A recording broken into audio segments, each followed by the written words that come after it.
Thank you, Eugene. Thank you, Wayne Madsen and Dr. Short, Cynthia, McKinney, Akbar Mohammed, all of you for coming. Before I start, though, I think we have a problem, which is, I would say, a good problem. We have more people that can really fit into this room, but we can help the people in the back who are very tightly packed in if all the people who have chairs could agree to move their chair up 2 feet, because more people are coming in. This is going to be an exercise in group dynamics. Just bring it, if the front row can come almost up to the stage, that would be fine. Oh, sorry. Sorry. Oh, yes, yes, thanks.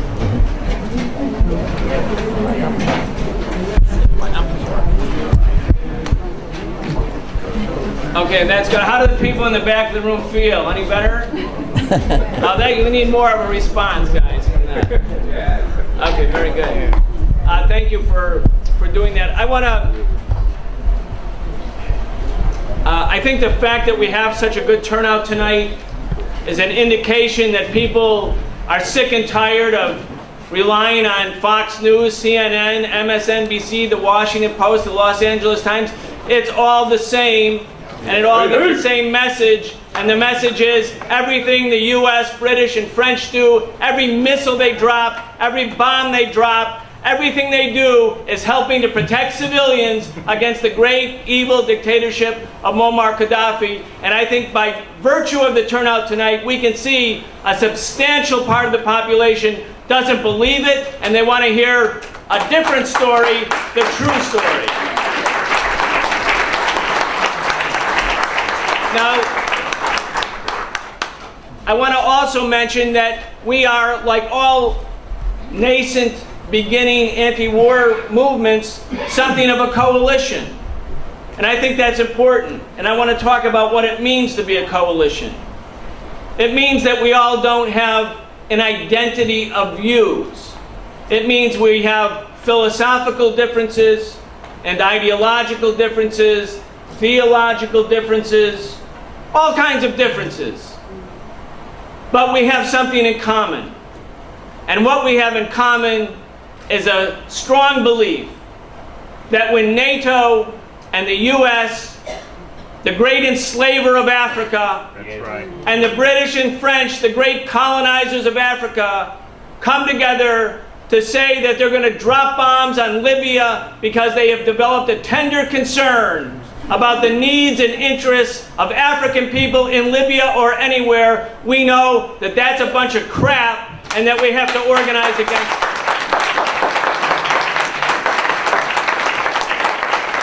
Now, when we've been going around the country, we've been harassed by forces who are aligned with the rebel movement. They have a high-powered public relations firm here in Washington, D.C. It's called the Harbor Group. It's financed by capital and financed probably by Libyan oil and stolen or frozen Libyan assets. The leaders of the Harbor Group are a prior spokesperson for Ronald Reagan. You know how Ronald Reagan was always so steadfast in his struggle for the rights of African people. You know how that was just such a hallmark of the Reagan administration. And another principle is Hillary Clinton's staff director from the 1992 Bill Clinton presidential campaign. And the third principle of the Harbor Group is a primary consultant for the Democratic Party for each of their last 3 conventions. How is it that these insider groups in Washington, D.C., the top level of the Democratic Party and the Republican Party, align with, and you can see by their meetings here in Washington, with the rebels, ConocoPhil, ExxonMobil, Chevron, and all the major oil companies suddenly are involved in the liberation movement in Africa. Just knowing that means you know that that's not credible. Now, does that mean that you have to be a supporter of Muammar Gaddafi? That you have to say that we have a complete identity of views with Gaddafi? Some may, and some may not. That's the coalition. That's what I want to talk about. Some may and some may not. the rebels and their spokesperson in the Harbor Group, they're going around and accusing Cynthia McKinney of being an apologist for the murdering dictator Muammar Gaddafi. Ooh. That's what they're saying. Because if you stand up against the NATO bombing, somehow you're aligned with and supporting murderous dictators. Yes.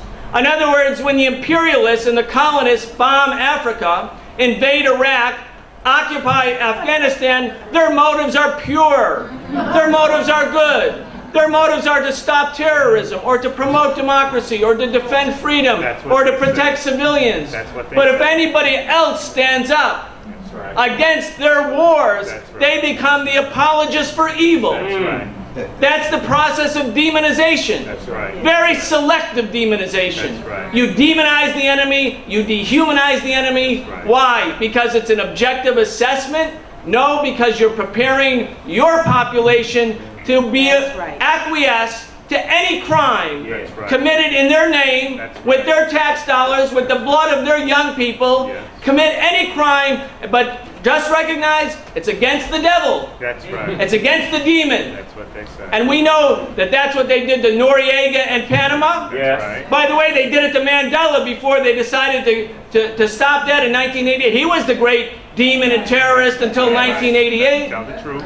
They did it to the Vietnamese. They did it to the Sandinistas. Right. They did it to whoever fought to be free from imperial colonial domination. That's right. So when we, the Answer Coalition, look to Libya, as we looked in Iraq, look in Afghanistan, we make our determination about whether to support or oppose a war, not based necessarily on an identity of views with a particular government or a particular leader. We may or we may not.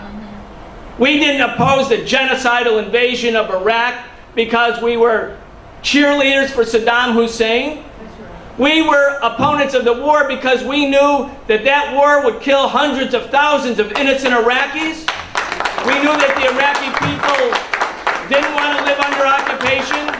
We didn't believe that the United States had anything to teach the Iraq, the cauldron and center of civilization, about how to live. We didn't believe any of those things. It didn't mean that we were apologists of Saddam Hussein, but if you listen to the rhetoric of George Bush, Right. and the right wing and the pro-war crowd, you say, oh, those are the Saddam Hussein group. Well, no, brothers and sisters. We're here today, and we've been all around the country to say, we're here because the people of the United States need to know one simple message. The bombers of Libya are our real enemies. That's right. And the people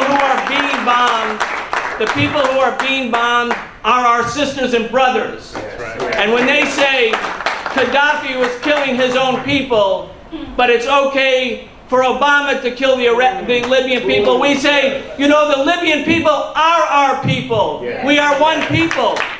We are not divided by nations simply. We recognize national difference and diversity. But when the United States government kills Libyans or Iraqis or Afghans, or supports Israel when it kills Palestinians, we say that those victims are our people, just like they're our families. Yes. We have to have that sense of it, that feeling about it, rather than be wound up each and every time the colonial and imperial powers want to go to war. Wow.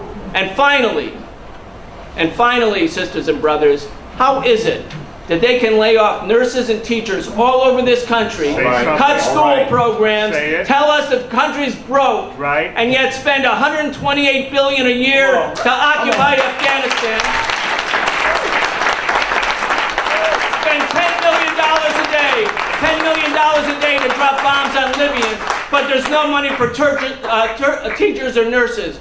I mean, how is it that there's limitless resources for war and militarism on behalf of the biggest oil companies and banks? And by the way, it's not their children who are sent to war, it's the children of working class families. How come there's limitless resources for that, but no money for our schools, our housing, our education, our health care? Why? Because this is a rich man's war. It's a system that's dedicated to the rich and corporate structures. So why are we against the war in Libya? It could be because you're a supporter of Muammar Gaddafi.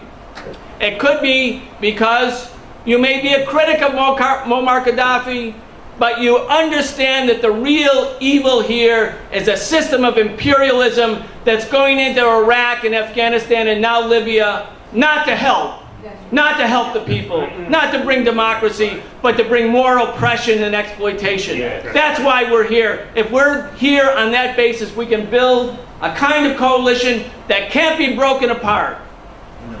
We're philosophically different, but we are united, and nothing can break that unity. Let's be out in front of the White House July 9th. Let's be there. Thank you very much.